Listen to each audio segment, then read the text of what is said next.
Welcome back to Awakening from the Meaning Crisis. Last time we were continuing our exploration of sacredness, and I talked about that in contrast, but also in concert with Geertz's notion of sacredness as homing us against horror. We have the proposal from Otto that sacredness puts us into contact with the numinous, which basically exposes us to what is horrifying, at least the limits of us, because it has an aspect of awe with a little bit more, which is, right, to remind us, humiliation in the original sense of the word, to keep us, to give us humility, to remember that as we are feeling that sense of expansiveness with awe, that we are precisely, ultimately, limited creatures. And so I propose to you that these two opponent aspects of sacredness can be seen very readily within the light of the machinery of relevance realization, where the worldview attunement is a form of meta-meaning and therefore meta-assimilation, ultimately compression, integration, right? Things fitting together.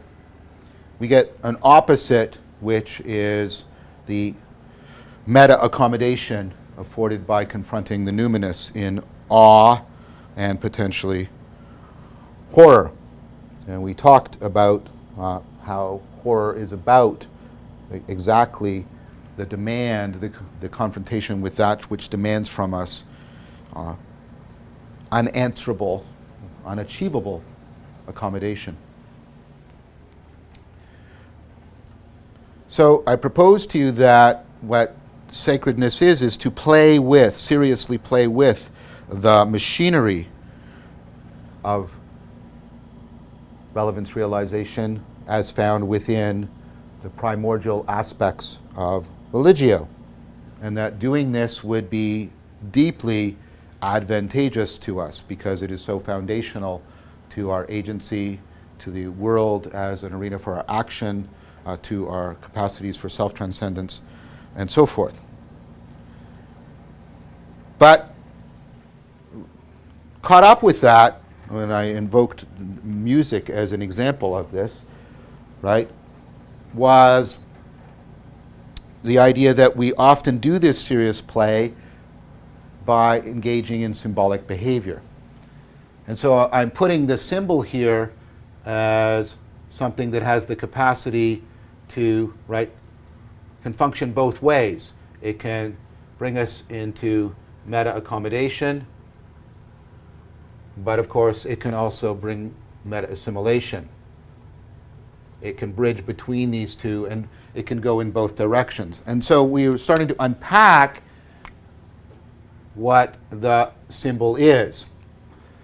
And then I propose to you to, first of all, emphasize its distinction from a mere sign. A symbol doesn't just refer, a symbol exemplifies, it has a participatory aspect to it right from the beginning. And as I've already mentioned, that's going to be central to what we're talking about here, because these are at the level, right, of our ultimately our participation in the agent arena, transjective evolution of our relevance realization processes. So, suggested to you that at the core of a metaphor, a symbol is a metaphor. Already we know that this has to be participatory. We'll come back to that. And I pointed out that the metaphors we're talking about here are profound in the sense that they are pervasive in our cognition, and they, right, are highly functional. I pointed here to the work of Lakoff and Johnson and their idea about their work, right, in Metaphors We Live By, and a whole bunch of other books about how much our cognition is metaphorical. I then said there's some issues here, and this goes to some critiques made by Vervaeke and Kennedy and Vervaeke. Basically saying that they have this sort of purely bottom-up notion that the physical sensory motor domain is just projected up into the conceptual. I suggested that it's more complex than that. And we took a look at that, and I suggested to you that instead of just the machinery of projection, which tends to be this one way, that we should think of the participatory relation as reflecting our capacity to play with exaptation. We can go sort of both ways with our exaptive machinery. Then I try to bring all these ideas together. The notion of participatory knowing, the notion of exaptation, with this idea that what a symbol is, it's a metaphor that allows me to hold something in mind that I normally can't hold in mind. So that I can activate the machinery that was at work in exaptation, and I can, in a sense, go back through it. I can have a symbol of a scale, and I could just stay there and think that. Or what I can do is I can actually try to participate, right, perspectively. I can engage with actually balancing. And then what I can do is reverse that process to some degree, by which, right, my capacity for balance has been exapted via, right, some exaptive processing on my cerebellum, so that I actually use it to find complex contingency relationships between any areas of my brain. So what's been happening, in fact, in neuroscience over the last 10 and 15 years is this revolution of our understanding of the cerebellum. We used to think the cerebellum was primarily about balance, and now we know that the cerebellum has all these terrific cognitive functions, because what it does is it basically, here's two areas of the brain that are often correlated together. The cerebellum picks up on trying to improve, smooth out, find the patterns of contingency and dependency between them. And so what I can do is I can activate, if you'll allow me this way of talking, my cerebellum, and that machinery, which is precisely the machinery I need to practice the skill of being more just. I need the ability to coordinate, to find, to sense complex contingencies between multiple variables and make that better. The cerebellum is exactly the machinery I want to, right? I want to activate. I'm using activation sort of as like the reverse of exaptation. I want to activate it because that will actually allow me to participate in the processing that will allow me to cultivate the skills that will make me just, that will then ultimately ground my conception of justice. So this holding in mind, activating process, right, allows me to deeply participate in justice. Because I'm literally becoming more just. The symbol is affording me, by making use of the exaptation machinery, which is, see, that this is bidirectional in a way in which the projection isn't, right? The symbol is doing that for me in a powerful way. And you're saying, wow, this is so, really? Come on. Okay, you are much more symbolic in a participatory fashion than you might think. Okay, look at these. Quickly, without thinking. Which one is Booba and which one is Kiki? Which one is Booba? Which one is Kiki? Overwhelmingly, and I mean, because this experiment has been done by Ramachandran and others, this is Booba and this is Kiki. I do this all the time in my class. What's going on there? Why is this Booba? And this, you've never heard these words before. They don't mean anything for it to you. And people will say things like, well, this is sharp and spiky, and so is this. And I say to them, what do you mean? How is this sharp? I can't cut myself on it. And how is this sharp and spiky? And they're doing all this bridging and this cerebellar coordination between different sense modalities and different ways of acting, and you're doing it like that. There it is. Now, this is playful, all right? I'm just activating it to no purpose. But of course, I can activate this machinery to a purpose. That's what I'm doing when I'm holding up the scales. But you have to participate in it. You have to live with this symbol. You have to internalize it. It's almost like you have to savor it. One of the things we need to pay more attention to, I would argue, is the work of Jonathan Pageau. I mean, his work on the symbolic world is largely about trying to get us to remember the symbolic aspects of our existence. And I mean this in a deeply respectful way, and I hope Jonathan takes it that way, to get us to savor the symbolic and how deeply functional and active it is in us. All right.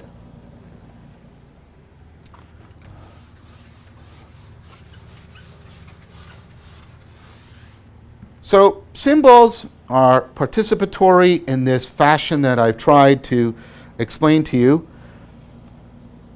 And then, because of that, symbols have a capacity to put us into this relationship with something. So here's justice. Here's the symbol. Here's me, right? And as I've tried to argue, we've got the symbol, and what it's doing is it's actually transforming me in a powerful way. It is reactivating, reconfiguring my machinery so that I become capable of interacting with the world, so that I now start to be able to see through the symbol. Here's the original. Remember, like how you're looking through the pig at Sam. I'm looking through, which means beyond and by means of the symbol, right? I get to see more and realize and make more justice. So I'm activating the machinery of balance that's allowing me the perspectival awareness, the sensitizing me to the contingent relationships between variables. It's actually helping me to cultivate the skills of justice, right? And of course, as I start to get better contact with this is disclosing itself in a new way, and it discloses itself more through the processing I'm doing. And so what starts to happen, right, is this interesting thing that's going on. So let me try and give you another example of this. And let's use something at the other end, something that's not so conceptual, at least in one sense. So I'm meditating, and I'm following my breath in meditation, breathing in and out, following my breath. Some of you have seen perhaps the videos I've given on the instruction on how to practice Vipassana. Now what's happening is normally I'm focusing on my breath, right? And that act of focusing and following my breath is helping me to scale down.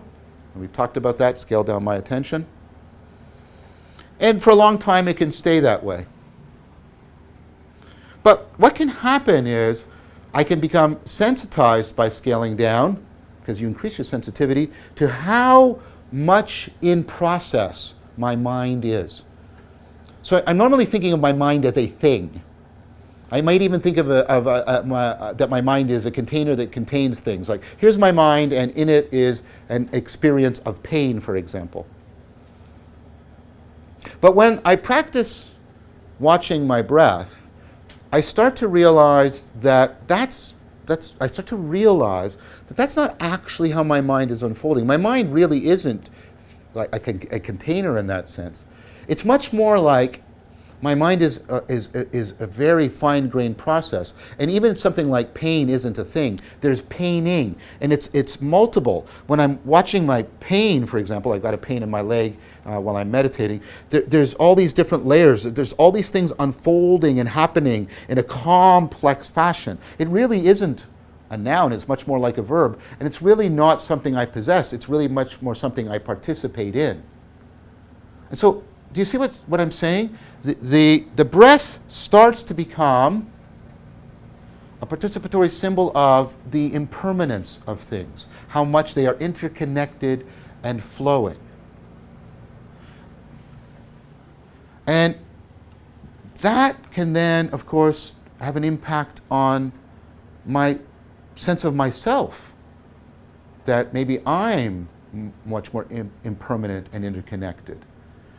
And so the breath can become, in that sense, symbolic for me. I can start to see into impermanence, and then I can start to see into, I look through the breath into impermanence and interconnectedness, and I start to look back. And so, of course, what's happening, now you can also train this deliberately, is in addition to scaling down, I might suddenly find myself scaling up and seeing how all of reality, including myself, is impermanent and interconnected.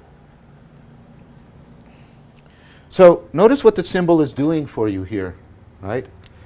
And here I want to go back to Michael Polanyi again.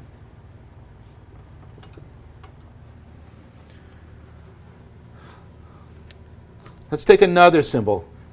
Here's the patriot looking at the flag, right? It's a Canadian flag, perhaps.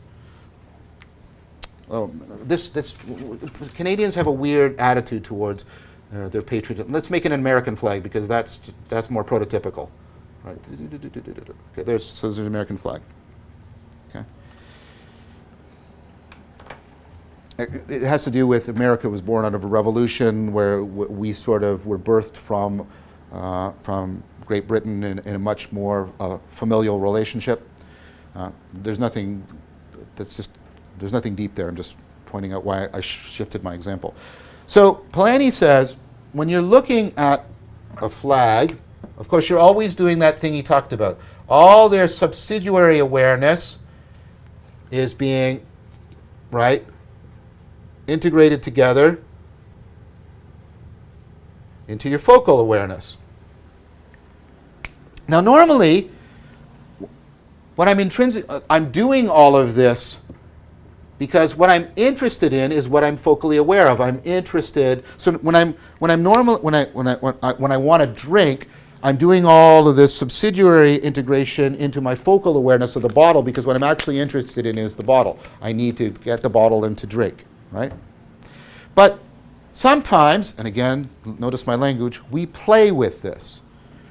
We look at the flag not because we're actually intrinsically interested in using the flag in some fashion. We're using the flag symbolically, right? I'm looking at the flag because by looking at the flag, I'm actually integrating different aspects of myself together. So although I'm doing this process, normally what I'm inherently interested in is the focal object. But sometimes when I'm acting symbolically, although I'm focusing my attention on this, like focusing my attention on the breath, what I'm actually interested in is playing with the process. So by contemplating the flag, right, the patriot is bringing up all kinds of emotions and associations and other things, and think about the cerebellar activity here, right, and integrating them together. By looking through all of these, and think about a metaphor, by looking through all of these things, like I'm looking through all of these different subsidiary things onto the flag, and by doing that, I'm actually integrating all of these aspects of myself together, and I'm becoming more patriotic. I'm actually participating in patriotism.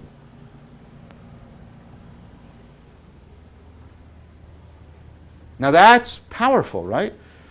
Now, put that together with what I just did. I'm looking at my breath, and I'm doing all this, and the point about all of this is to, right, so let's change this. Now this is my breath, right? Right? I'm looking at my breath, but the point is to to integrate all of my processing together. But what can happen, right? And that's one way in which my breath is symbolic. So one way in which my breath is symbolic is it gives me a focal thing that I'm aware of. I can activate all of this stuff, and I can, integrate myself onto the thing. I'm becoming somebody else. But as I just said a few minutes ago, but the thing is, the breath can also suddenly disclose reality to me. The breath can also reveal an aspect of reality. Okay, let's try and put this together. Try to go very carefully here.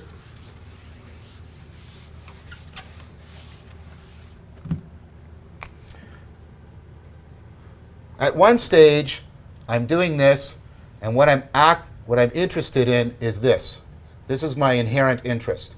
Although my focal awareness is here, I'm focusing precisely because I'm trying to, right, via a metaphorical process, by looking through all of these subsidiary elements, I'm actually integrating them together. I'm not actually trying to get an insight like I normally do in metaphor. But what can happen is, right, I can actually get an insight. This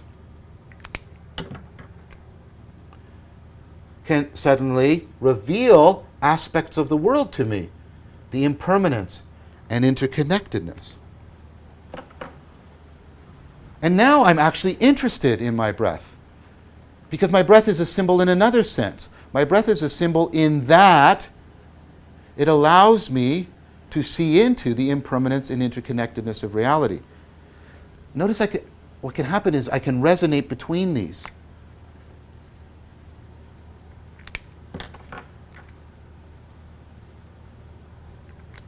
Okay, let's do it. I'm looking at my breath. I become more integrated. And precisely because I'm much more integrated, my processing becomes more powerful. And then suddenly what happens is I see something in my breath. I get a realization. The world is disclosed to me. And that opens me up in powerful ways. And then now when I refocus on the breath again, now I'm reintegrating all of that. But then what can happen, of course, is, right, now as I reintegrate and recoordinate, again, I can more deeply see into what the reality of my breath is disclosing to me. And I move more deeply. Do you see what I'm saying? You get this symbolic resonance that's going on. As I see more deeply into the object, it draws me in, and then that affords much more powerful integration. But the much more powerful integration actually coordinates my cognition much more, so I can see more deeply into the reality if I'm relating to it symbolically. Symbols are, in this sense, capable of affording anagoge.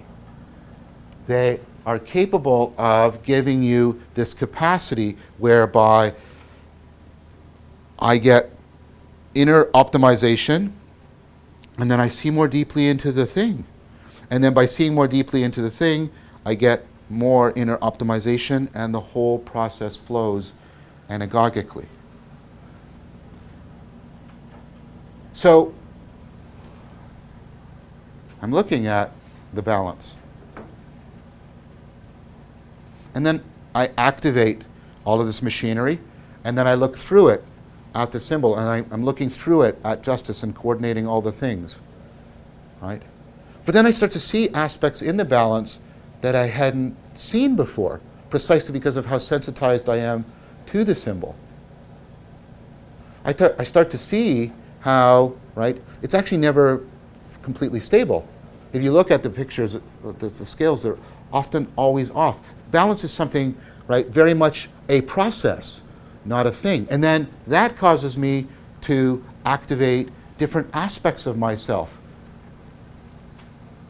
This is like, you remember, when the mother-in-law has the bidirectional insight, the sensibility transcendence. Not only seeing her daughter-in-law differently, but seeing her own seeing differently. That transframing. So, symbols have the capacity to do this. Let's return back to something that I think is purely symbolic in the sense that I mean, which is music. Right? So you're listening to the music, right? But it's not like when you're listening to a sound and you're trying to make out what's causing that sound. Is it a tiger? Is it a noise in the bush? You're listening to the music, and although you're focusing on it, right? You're not trying to get behind it. You're focusing on it because the way in which you're being integrated together by, right, onto the music is crucial. But then what happens, of course, is that aspects of the music are disclosed to you, and you realize things, you see things that you haven't seen before, and that changes and alters how you can then understand and listen to the music. And so you get drawn in a very powerful way.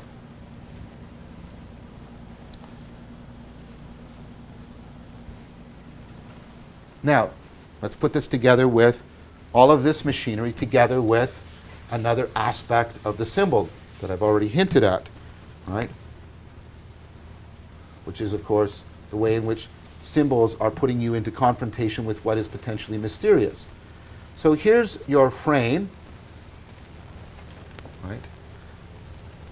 And here is a frame you aspire to, a more comprehensive one. Now you need something that can reach you inside this frame, but it can't be totally captured by this frame, because if it's captured by this frame, you'll stay in this frame. It has to insinuate itself into this, but change stuff such that you are it actually drives you to expanding your frame. So it has to both activate you, but draw you beyond yourself to a state of like I'm trying not to use some technical terms here.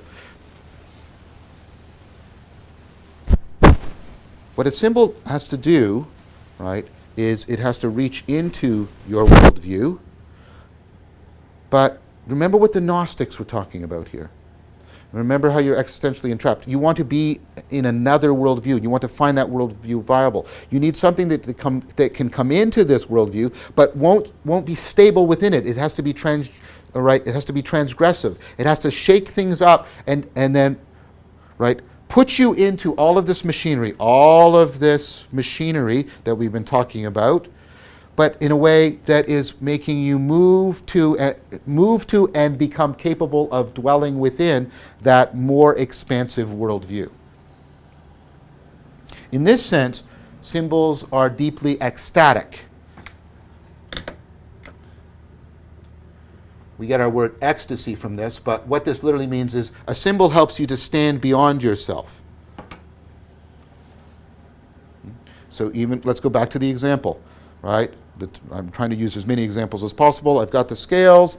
I'm activating balance. That allows me to start doing the skills. That gets me some sense of justice. I start to be able to see justice and realize justice in the world that I couldn't before because of my sensibility change, my skill acquisition, my sensibility transcendence. And that starts to make me more just. And then what's happening is my world is being opened up, and in a coordinated fashion, I'm being transformed to fit that expanding world. And this is, of course, why symbols often are associated with wonder and awe, etc.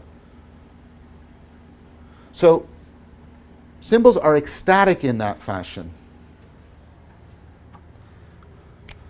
As I've tried to show you throughout this, they're participatory. And I've tried to show you how they're integrative, not just in a simple part whole, but in the anagogic sense, sensibility transcendence.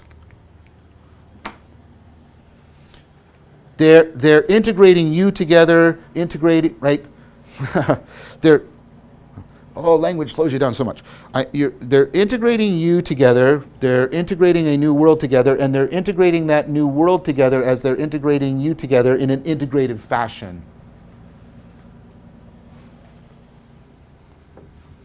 So when a Christian sees the cross, of course, first of all, the cross is, right, it's tapping into that exaptive machinery. It's taking all this perceptual machinery and it's playing with it, the vertical and the horizontal. That's being exapted. And all of that machinery that we normally look through is being exapted and it's being used, and then we're looking into there.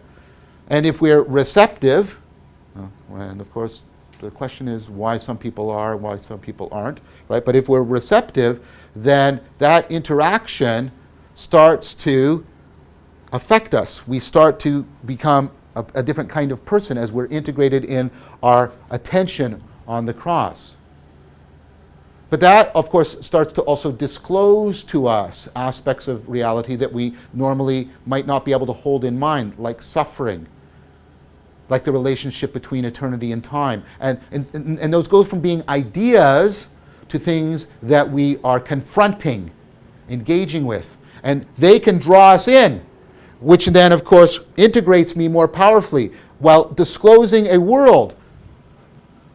And if I'm willing to play the serious play with the symbol, I will start to be transformed in a coupled fashion to my world, such that perhaps Christianity becomes viable for me, for example.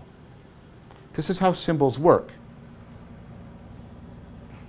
So they're integrative in the anagogic sense. This is, of course, if you remember, why people do things like Jeep form. Finally, symbols are complex. And we have to remember, I'm using the scales to stand for justice, but justice isn't a single thing. And even when I talk about the breath and it's showing me impermanence and interconnectedness, those aren't single static things. They're complex unfolding realities. So symbols often are multifaceted. You'll get Athena, she's the symbol of wisdom, but she's also the symbol of weaving. She's the symbol of warfare. All these different areas are actually being drawn together because the symbol is also the potential for radically reconfiguring the shape of your salience landscape, connecting things that you normally do not connect together, such that you might have an insight into reality. Notice how the symbol is trying to do all of this. Because it's trying to set you in motion. It's trying to get you to do this.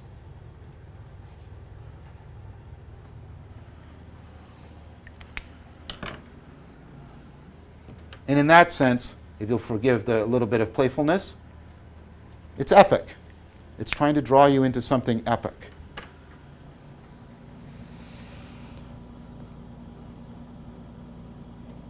It's trying to afford a way in which you can radically open up your world in meta-accommodation, triggering it, participating in it, confronting it, but also trigger your best machinery for being able to draw it into, relate it to, right? Who and what you are, so that you can become capable of dwelling within that expanded world. So meta-accommodation and meta-assimilation are both at work within the symbol. So, symbols are inherently transjective because they are between two worlds. The world you're in, the framing you're in, and the world you're trying to move to, the world you aspire to. They are transgressive in all the ways I've tried to suggest to you. They try to trigger transframing. They're transformative.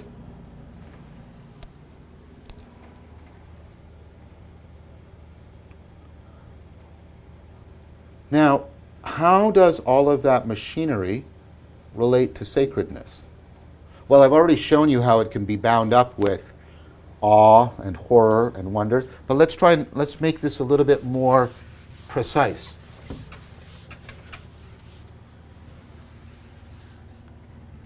I'm going to propose something to you. I'm going to propose that we can use this term, as I have been throughout the series, differently. We don't mean, I'm going to use mythos rather than myth to keep that distinction. By mythos, I mean something that's always deeply connected to ritual. Where ritual, and I've already argued this, doesn't mean some neurotic routine that I engage in. Ritual means inactive analogy, inactive anagoge. It means the processes by which I try to activate the machinery of transformation. Okay, so when I'm saying mythos, don't just hear patterns of representation, hear patterns of interaction. These are deeply enmeshed together. And then what we have, of course, are symbols in the way that I'm describing, right? And these symbols, right, are always going to be enmeshed with story, because you have to bring in the perspectival participatory knowing, and we've talked a bunch about how important narrative is for participatory and perspectival knowing. And of course, the story connects to the ritual, because if it's storied, you can enact it. Okay, so this is what I mean by mythos. This is what I mean by mythos.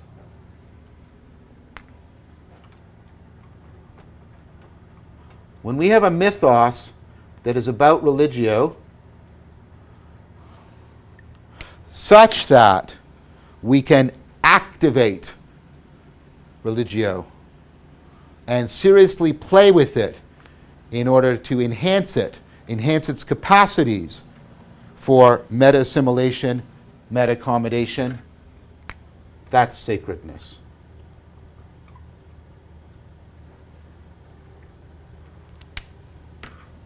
That's sacredness.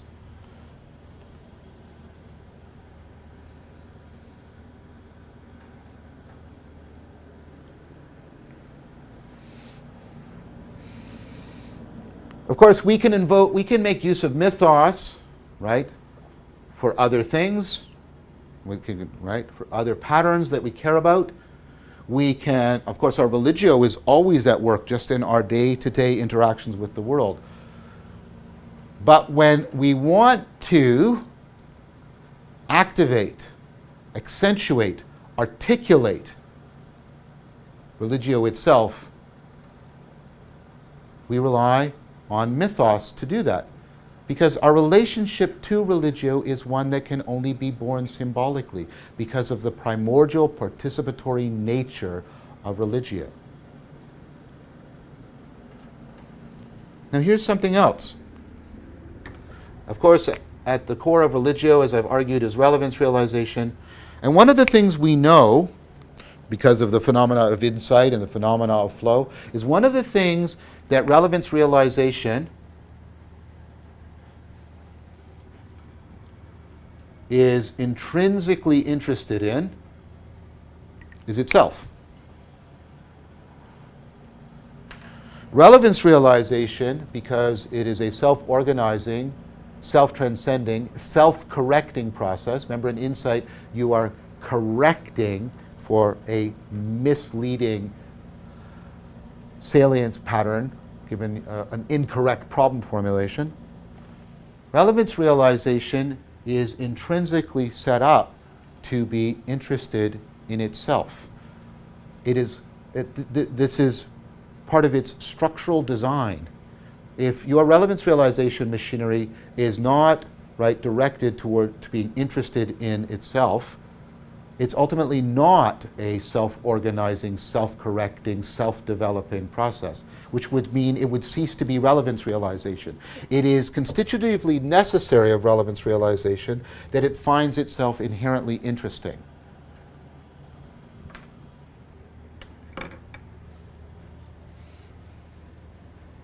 So we can find the process. Okay, so this is just deeply valuable to us because it's constitutive of our being in the world. Right? We can use this mythos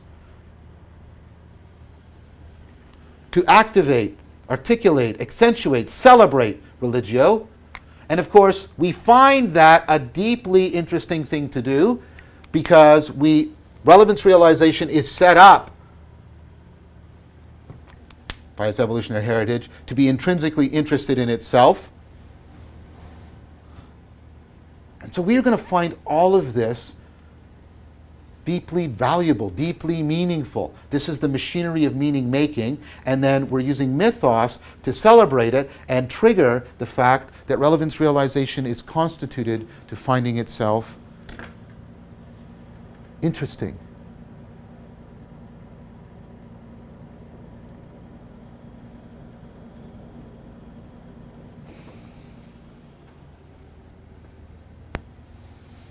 So, what we have is, I think, a way of talking about a lot of the aspects of sacredness. We get the experience of sacredness out of the deep machinery of religio, and when we're using the centrally important machinery of mythos to activate it, accentuate it, articulate it, celebrate it. And that in itself is developmentally important to us. But serious play is the way in which we go through development. But we also find that process intrinsically interesting, like an insight or the flow state, precisely because relevance realization is constituted to reflectively be interested in itself as a process.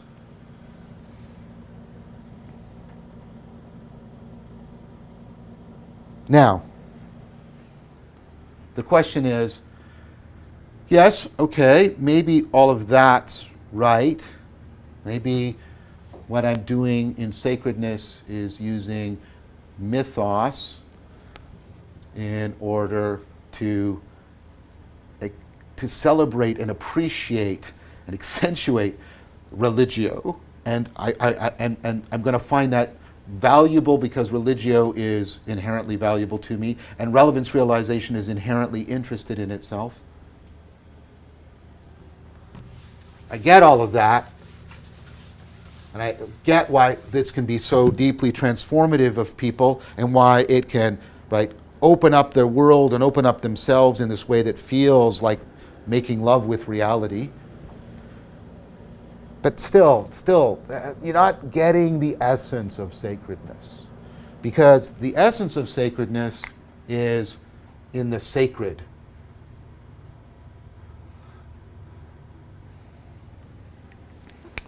And the sacred, right, takes us back to the metaphysical proposal.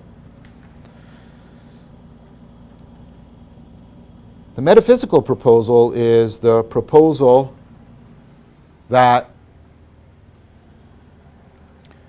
what ultimately generates the experience of sacredness is something that is, right, a final, that might be misleading. Something that has an absolute, that's the word I want, value, because it has a particular metaphysical status.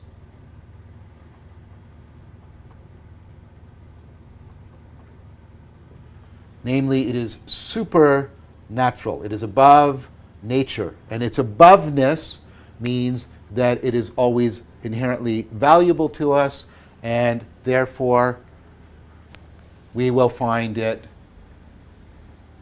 sacred because of its absolute value.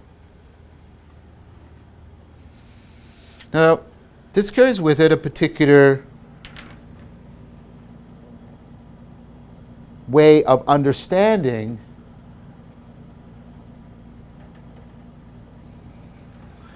the process of meaning making. It's to claim that ultimately, I think that's what people are claiming, that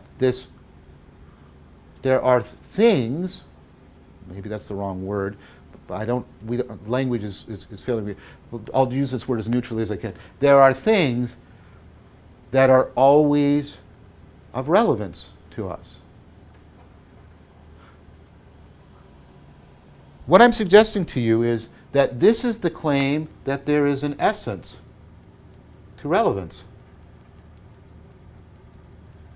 That there is a final formula for being relevant, and that essence inheres in some particular thing, object, And so if I come into the relationship with that object, the relevance, the essence of relevance is inhering in it, and I will therefore find that object sacred.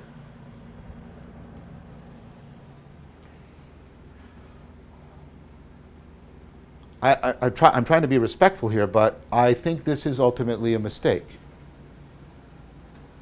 The reason why I think it's a mistake is because there is no essence to relevance.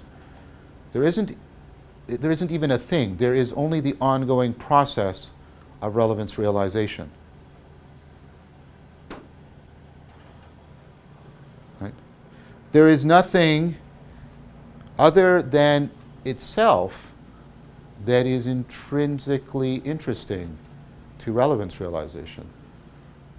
And the relevance realization isn't even absolutely interesting to relevance realization because, of course, your salience machinery can actually lead you to kill yourself. You may even find your own existence is no longer relevant or salient to you. So again, to say it's intrinsic, even that is not to say that it's absolute.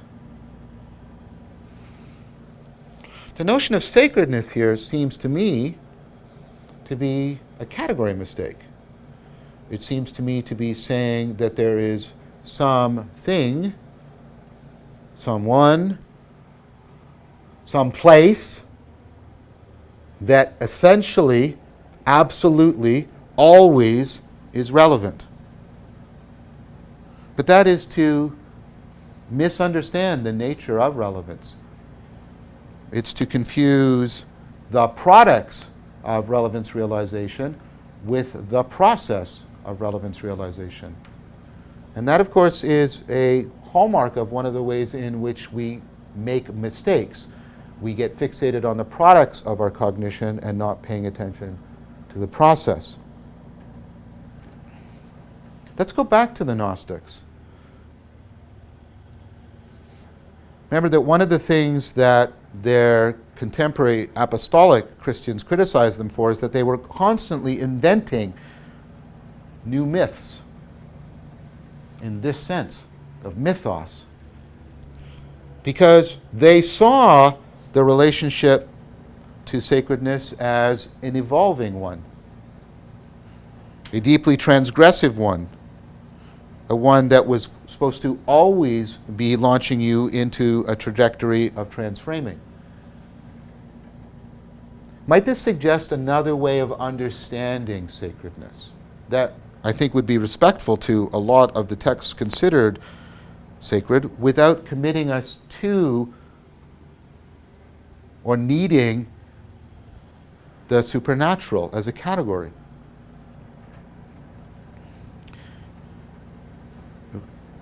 Or maybe it's going to mean an ultimate, that's so arrogant, sorry.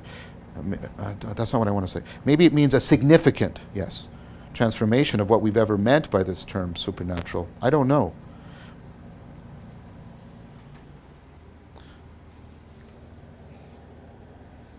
There's an inexhaustibleness in this whole process. There's a sense in which reality can continue to disclose itself to me. It's inexhaustible. That's ultimately, I think, because of the reality that reality is itself combinatorially explosive. There's an inexhaustibleness to the process of relevance realization, not in the sense that I'm infinite. That's ridiculous.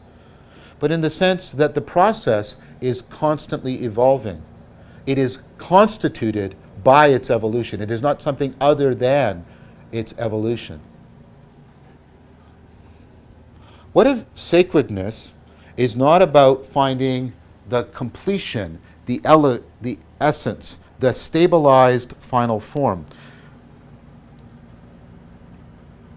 What if sacredness is actually an experience of the inexhaustibleness of reality and the inexhaustibleness of the relevance realization machinery in its coupled response to that reality? What does that look like more concretely? Let me give you an example of where you could see these two concretely distinguishing from each other. For me, Plato is sacred. That doesn't mean that I think Plato has some absolute or supernatural value, that he has an unquestionable authority. Plato is, or that my understanding of Plato should be stabilized or finished or complete, right? Instead, what happens is exactly the opposite. I read some Plato and I understand some Plato, I get some insight, and that has an impact on me. And that does all of this to me, and then I go out in the world, and that understanding, in a perspectival and participatory way, transforms me. And I engage, and I become, and the world discloses in a certain way. And after that process, I return to Plato. And then I can see in Plato what I did not see before. I can realize things I did not see before, and those realizations reach deeply into me again. And then again, there's that engagement, there's that transformation. And then I go out in the world. You see how I'm doing the anagogic thing, right? I go out in the world, and the world is disclosed to me in ways I hadn't seen before. And then I go through transformation. I become something different. The world becomes different. At the level of co-identification, agent and arena are being opened up. And then I go back, and when I read Plato, I see something again that I didn't see before. And that has happened to me throughout my life. There isn't some final form there. I'm meaning this very carefully. This is a Gnostic, not in the sense of the two-world mythology or something like that. There's Gnosis here. I am constantly, right, finding Plato to be a fount, an inexhaustible fount of insight, transformation, of an inexhaustible source of transframing of my world and who I am. That's ongoing, that's filled with a kind of developmental wonder for me. I don't think Plato is supernatural. I don't think Plato is absolute. I don't think Plato has the final account. I don't think Plato can give me a final definition of what is relevant.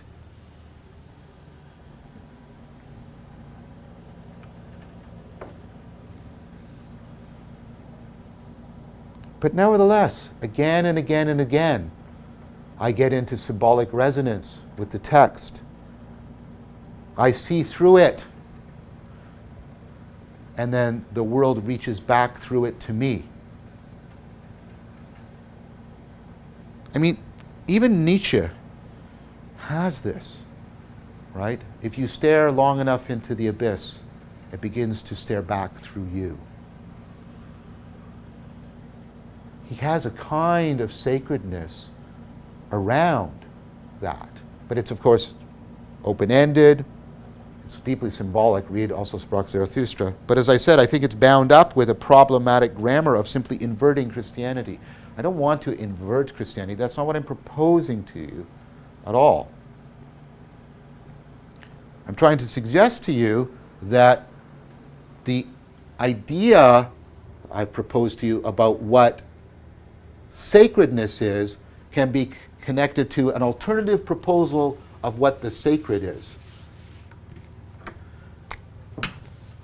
The sacred is the transjective relationship between the combinatorially explosive nature of reality. The reality is ultimately a no-thingness, that ultimately it is not a thing that you can frame. Reality will always transcend your framing. That's what combinatorial explosion says. And this is, right, linked to the no-thingness of yourself. The I that can never be captured. The framing that can never be captured in the frame. The ongoing, never-ending, not in you particularly, but as a process, right? It doesn't come to a completion, is what I meant by never-ending. Process of relevance realization. There's a deep non-logical identity, a deep symbolic resonance between these two. I think it's what a lot of the mystics were talking about. This is a deep participatory identification. The inexhaustibleness of reality and the inexhaustibleness of relevance realization are deeply, deeply coupled at the primordial levels of religio. This is the sacred as this. the inexhaustible that powers the experience of sacredness in a deeply, profoundly participatory fashion. Thank you very much for your time and attention.